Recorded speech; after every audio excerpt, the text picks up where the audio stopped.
You talk a lot about purpose, why we are created as humans and why we are here. Like, what is the purpose of life? Why have we been given life? I think we're here to struggle and to learn. I don't think we're here to be happy. That's why when we keep going back to the happy argument, I've always found that kind of frustrating and annoying. Yeah. When someone goes, oh, but I want to be happy. Why? Why do you want to sit there and laugh like you were happy your entire childhood? That's your happy days. You're allowed to be happy as a kid. It's all over now, right? You're a man. You have responsibilities. I think we're here to do important things, and important things are going to be difficult, and they're going to be hard, and you're going to get frustrated. But that's what gives you purpose. I think we're here to struggle. I think we're here to endure pain. Yeah. I think we're here to just see how hard we are to kill. I think that going through terrible things and living through them and coming out the other side is one of the most fantastic things about being human. I think that it's almost like once you understand what life is really about, there's no emotion which isn't enjoyable. The only emotional state which can be seen as detrimental is feeling nothing at all. But if you're sitting at home and you're feeling truly heartbroken, at least you're feeling something, right? And I think that's the whole part of being human. I think we're here to struggle. I think we're here to go through pain. I wake up each day and go, what can I attack? What problem can I solve? And look at history. Why did Genghis Khan wake up and want to conquer the whole world? Why did Napoleon conquer the world? Why did Alexander the Great conquer the world? Just wake up and just say, give me this, give me that. I want all of it. Yeah. There's an army there. They're really big. We're better. It's intrinsic. You need to go and conquer. That's the purpose of life. Do you believe that God created us? So why did God create us to struggle? Because if you don't struggle, you don't learn.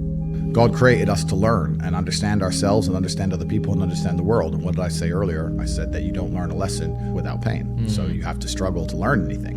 There's only two ways to learn things, the hard way or the harder way. If you're smart, you can learn the hard way. But in my experience, 99% of the planet only learn the hardest possible way. If you want to feel happy inside of yourself and you want to feel content and you want to feel stable inside of yourself, you need to live true to God. And I'm not saying you can't drink a little bit of alcohol or not party or not have a little bit of fun, but you have to be a good person.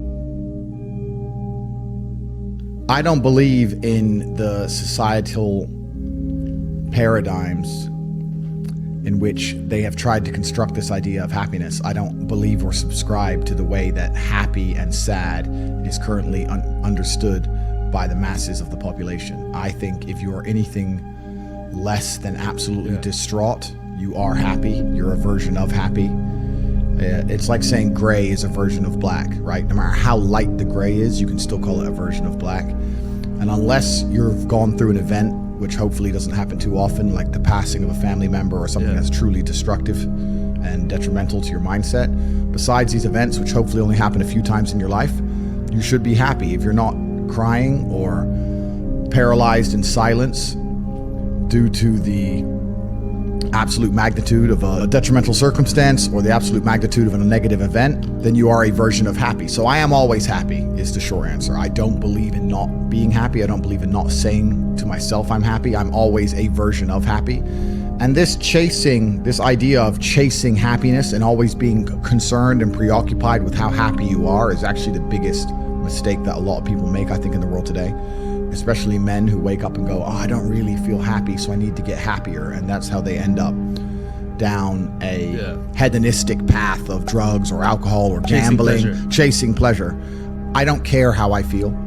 I don't care if I feel happy or sad. It doesn't really affect what I do each day. I do the exact same things. I act the exact same way. I don't care. I don't put weight to the significance of the emotion. So I always consider myself a happy person, but if I woke up and I was slightly less happy one day than another, it wouldn't affect anything I do and I wouldn't put any relevance to it. I'm human and that's life. So yeah, am I any happier now that I have hundreds of millions of dollars than before I was broke? Not really, but I was never unhappy. I'm the same state that I was then, that I am now. I have work to do and I will do it. It's as simple as that. Well, also, there's no light without dark, and there's no joy without pain. You can't have a rainbow without a little rain. No matter how hard you chase pleasure and happiness, there's going to be dips and troughs in between. There's going to be come downs and downtrends, and you're going to have the juxtaposition between that time you were laughing your head off and acting giddish like a child, and the time that you feel depressed as such. And I think it's much better to just adopt a very disciplined, stoic mindset. I'm always the same base level of happy regardless. If I lost all of my money today, I would be the same happy. If my net worth quadrupled, I'd be the same happiness. But as long as I'm alive and the people I care about and love are alive, and as long as as long as God gives me the honor of doing my duties and providing for the people I care about, as long as I get to wake up and know that there's a whole bunch of people in the world who need me and I get to work hard to please them and do good for society and good for the world, then I'm a vessel of God and I'm happy enough to survive. That's all I look at it as. I don't ever consider how do I feel. That doesn't cross my mind. I have things to do. I'm too busy. I have things to do every single day. I have very important things to do, and how I feel really is not going to affect how I complete those tasks. And when I speak to men, they say I'm unhappy or I need to be happier. I think that's absolutely the wrong frame of life. You're a man, you have duty, you have honor, you have things you should be doing regardless of how you feel.